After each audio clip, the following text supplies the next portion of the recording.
Hello everyone, আজকে আমরা এই ক্লাসে preposition error এর একটা practice set করব. Let me know your score also in the comment box, how much marks you're getting out of 10. So let's get started. Question head হলো choose the correct option to replace the underlined preposition. এখানে underline তো করে দেওয়া নেই কিন্তু bold এ লেখা আছে. bold এ যে prepositionটা রয়েছে সেটাকে আমাদের replace করতে হবে with the options which they have given. First sentenceটা হলো he is married with a doctor. এখানে with prepositionটা bold-এ আছে আর এটাকে আমাদের রিপ্লেস করতে হবে এই চারটে অপশন দেওয়া আছে by, to, with, from. with অপশনে দেওয়া আছে মানে এখানে অপশন with হতে পারে কিন্তু যদিও এখানে হবে না বিকজ he is married এর পরে আমরা with ইউজ করি না আমরা ইউজ করি to. to is the correct answer. he is married to a doctor. এবারে আমাদের জানতে হবে সেন্টেন্সটা কিন্তু অ্যাক্টিভে নেই অর্থাৎ সেন্টেন্সটার যে ভয়েস রয়েছে সেটা হলো প্যাসিভ ভয়েস প্যাসিভ ভয়েসে এই সেন্টেন্সটা রয়েছে এখন আমরা অ্যাক্টিভ প্যাসিভ কেন দেখতে যাচ্ছি এটার একটা বিশেষ কারণ আছে কারণ যেহেতু এটা প্যাসিভে রয়েছে তাই আমরা ম্যারিডের পরে কিন্তু টু ইউজ করেছি যদি এটা অ্যাক্টিভে থাকতো তাহলে কিন্তু আমরা কোনো প্রিপোজিশনই ইউজ করতাম না তাহলে সেন্টেন্সটা তখন কি হতো তখন হতো সেন্টেন্সটা he married a doctor. Simply a doctor. He married a doctor. কোনো preposition হতো না. Next. The boy is sitting in the chair. এখানে ইনটা bold এ দেওয়া আছে এটাকে আমাদের রিপ্লেস করতে হবে চারটে অপশন দেওয়া আছে on, over, at, beside.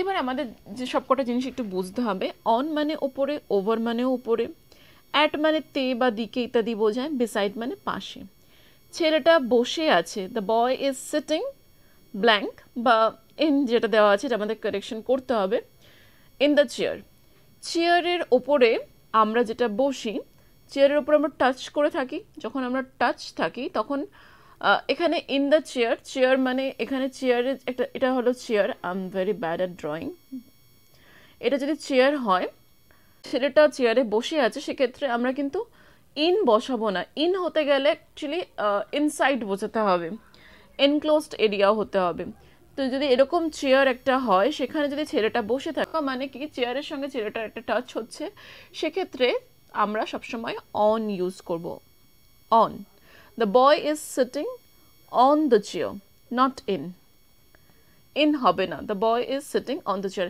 ইনও হতে পারতো কীরকম ক্ষেত্রে হতে পারে যদি সোফা হয় কিংবা এমন কোনো চেয়ার হয় যার অলরেডি কোনো হাতল আছে বাট এখানে অন হচ্ছে correct answer she is junior than me by 2 years এখানে আমরা বুঝতে পারছি যে সে আমার থেকে 2 বছরের ছোট আমার থেকে বোঝাতে দ্যান ইউজ হয়েছে দ্যান THAN দ্যান তো এটা শুনে মনে হচ্ছে হয়তো ঠিকঠাক আছে আমাদের অপশনগুলো একবার দেখে নিই অপশন হচ্ছে অফ টু ফ্রম উইথ সে আমার থেকে 2 বছরের ছোট থেকে বোঝাতে তো দ্যান ঠিকই আছে কিন্তু তাও কিছু তো একটা মিস্টেক আছে অ্যাকচুয়ালি কিছু অ্যাডজেক্টিভস আছে like junior senior superior inferior prior posterior এরপরে সবসময় আমরা টু ব্যবহার করি এই প্রিপোজিশনটা ইউজ করি so this is the correct answer to is the correct answer next we discussed about the new project এই যে ডিসকাসড অ্যাবাউট যে প্রিপোজিশনটা দেওয়া হয়েছে মানে শুনে মনে হচ্ছে ঠিকঠাক আছে আমরা এটার সম্পর্কে বা নতুন প্রজেক্টের সম্পর্কে আলোচনা করেছিলাম actually discuss itself talked about যখন এর মধ্যে অলরেডি অ্যাবাউট আছে তাহলে এই অ্যাবাউটটা এক্সেস হয়ে গেল তার মানে এখানে অ্যাবাউট কোনো প্রিপোজিশন হবেই না so number C is the correct answer যদিও অপশনে ওভার অফ অন এগুলো ছিল এগুলোর কোনোটাই হবে না নো প্রিপোজিশন নিডেড এখানে কোনো প্রিপোজিশন নেই so number C option is correct next the teacher divided the class in 4 groups এখানে ইনটা বোল্ডে আছে মানে এটাকে আমাদের রিপ্লেস করতে হবে উইথ দ্য ওয়ার্ডস যে অপশনগুলো আছে with the options between among into within এর মধ্যে এগুলোর মোটামুটি সবকটারই মানে মধ্যে বোঝায় যদিও এখানে একটা পার্টিকুলার একটাই প্রিপোজিশন ইউজ হয় সেটা হলো ইনটু ডিভাইডেড ইনটু হয় The teacher divided the class into 4 groups. অন্য কিছু দুজনের মধ্যে ভাগ করা হলে বিটুইন হতে পারতো দুজনের বেশির মধ্যে ভাগ করা হলে তবে অ্যামং হতো কিন্তু আর উইদিন এখানে হবে না টাইম পিরিয়ডের মধ্যে হলে তবে উইদিন হয়, যেহেতু এখানে কোনো টাইম পিরিয়ড বলে দেয়নি তাই আমরা উইদিন এখানে করবই না, উইদিন এখানে হবেই না।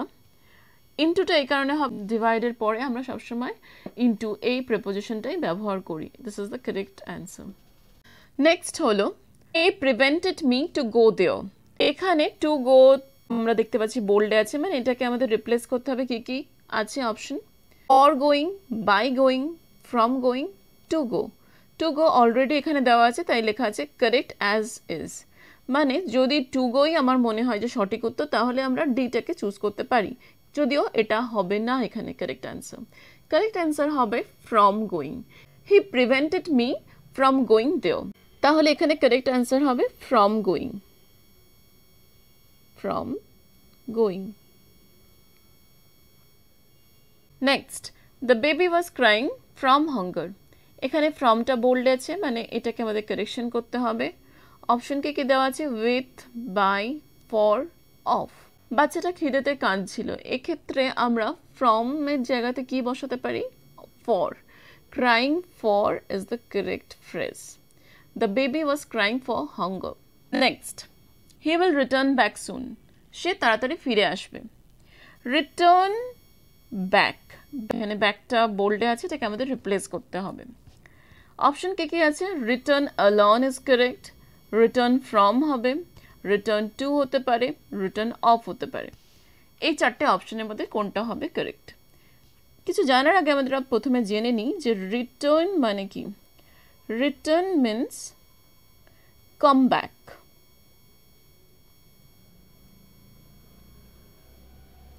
Return means come back. Return মানে যদি কাম ব্যাক হয় তাহলে রিটার্ন ব্যাক মানে কাম ব্যাক ব্যাক, দুবার তো ব্যাক হবে না, তার মানে এখানে ব্যাকটা হবেই না, এটা this is not the correct sentence. So return option এতে যেটা দেওয়া আছে return alone is correct, return একাই এখানে ঠিকঠাক আছে, তাহলে he will return soon, this is the correct sentence, এখানে ব্যাকটা হবে না। Next, she is capable for doing this work. এখানে ফরটা বোল্ডে আছে, মানে আমাদের এটাকে রিপ্লেস করতে হবে। কি কি অপশন আছে, অফ, উইথ, অ্যাট, টু।